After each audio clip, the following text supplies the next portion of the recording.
All right, today we're going to look at the aggregate supply, aggregate demand graph. I want to show you, this is how you correctly label the graph when it's in equilibrium. The vertical line is the long run aggregate supply line. The line, this is your aggregate demand line. This is your short run aggregate supply line labeled SRAS. On the vertical axis is price level. At equilibrium we put a PL for price level. On your horizontal is real GDP at the bottom, and a Y is what we put at equilibrium.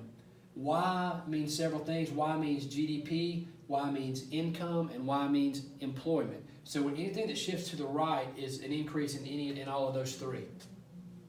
When we shift these lines, anything that happens that would cause aggregate demand to shift would be things that would affect like consumption or investment. Things like if the government were to lower taxes, or if there were to be increased consumer optimism, that would be something that would cause the demand curve to shift to the right in that case.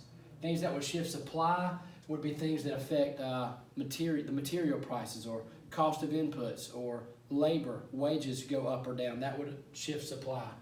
If the government were to put some forth of investment tax credit, that would shift supply. Like if they were to give businesses some type of credit on their taxes if they invest in new technology or materials, that would be something that shifts supply to the right.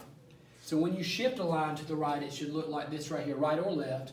You take the line you're shifting. In this case, we'll shift aggregate demand to the right. Let's say that the government has lowered taxes.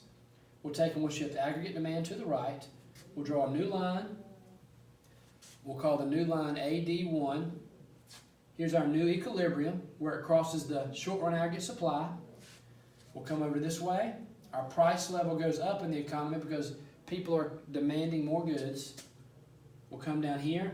Our incomes, our GDP, all of that stuff has gone up because of the increase in demand.